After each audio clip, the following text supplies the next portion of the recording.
What up, YouTube? Y'all know Big Lou stepping back in. Well, what it do with Big Lou and FZR2? Baby. Bye. So check it out. I've been contemplating on doing this video for a minute. Obviously, the content of this video is going to be it's late compared, considering the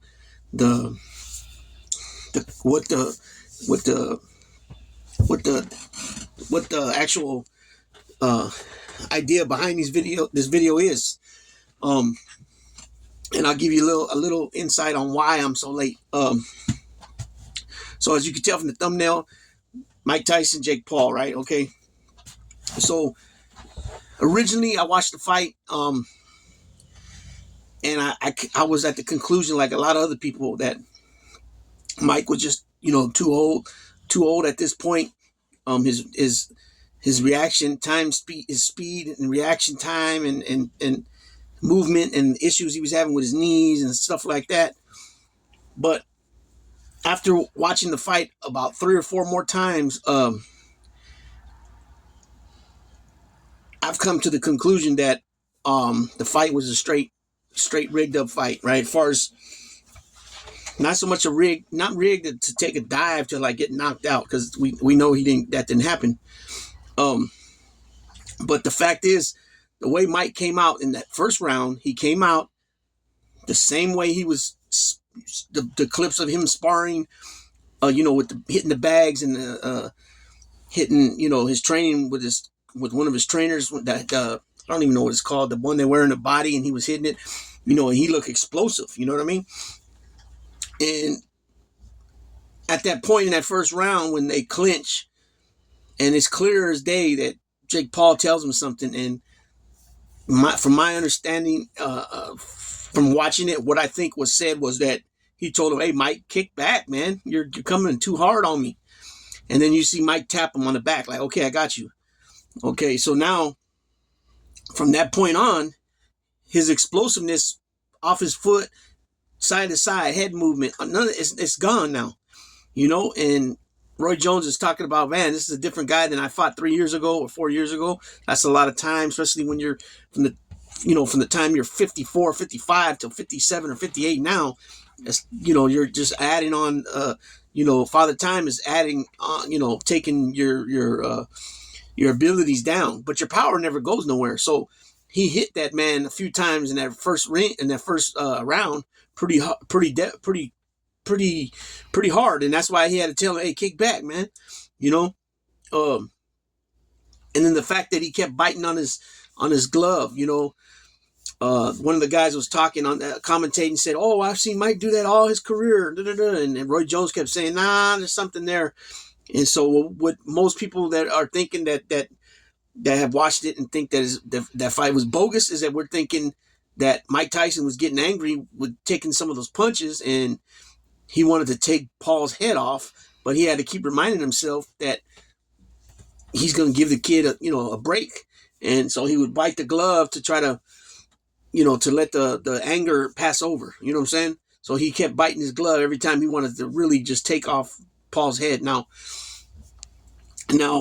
at 58 years old, of course, you're not going to be your hand-eye coordination, speed as far as punching, and your stamina and also getting out of the way is going to be a lot slower than when you were 28 or even 38, right?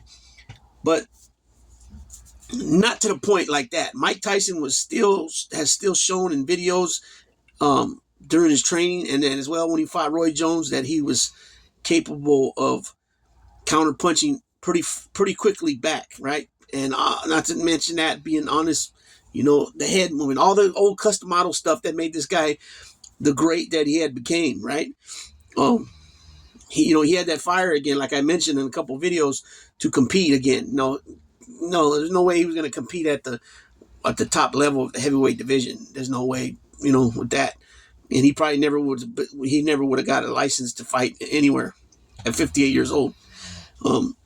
Look at all this drama that happened during this, just to make that fight, right? So again, I highly think and feel that I'm correct on this, that Mike Tyson went ahead and gave that fight to Jake Paul. in my opinion, Mike Tyson could have got him out of there easy in that first round alone. Um, did Jake Paul hit him a few times with good shots? Yeah, he did. He did. And I've said this in other videos too. Sometimes when guys go up in weight, they don't always, if they had power. Like Danny Garcia is a perfect example. At 140, he was knocking guys out. He went up to 147. He started going more the distance. And definitely when he got 154, he only fought once at 154. And he tore Jose Benavidez Jr. up, but he could not hurt him, right? And sometimes that just happens with guys. They lose their power as they go up. As far as their knockout power, you know what I'm saying? I mean, don't get me wrong. They can still knock people out, but it's not as at ease as before in the past when they were at a lighter weight.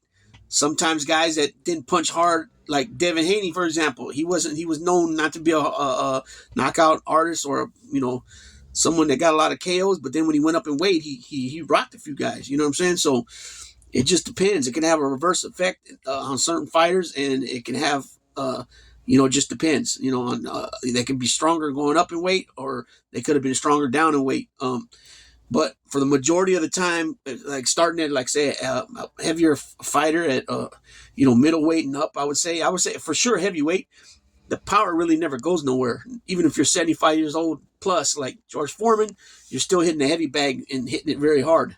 But at that point, you have to obviously land the punches when you have an active body that's moving around. But the difference between George Foreman hitting the heavy bag at 76, I think Foreman's born in 45, so he's 79 right now. And Mike Tyson at 58 is Mike Tyson still can move. He was still moving very well. And in my opinion, I think that fight was thrown purposely, to come out afterwards. Jake Paul's guy said, "Oh, he outboxed Mike Tyson." I don't buy that at all. I don't buy that at all. I mean, Mike just literally went from moving around, looking good, head movement, like I said, his feet, all that, to come forward to put some damage down.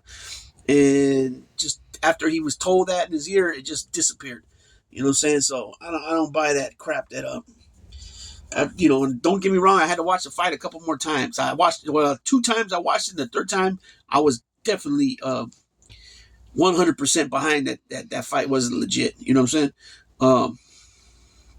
And so that's where I'm at with that. So this is gonna be that was a short video. I just wanted to get my 2 cents out about that, and I might follow up with another video right now. I got a couple videos on deck, content ideas for a couple videos. I might drop one more tonight. So with that being said, Big Lou, tapping out.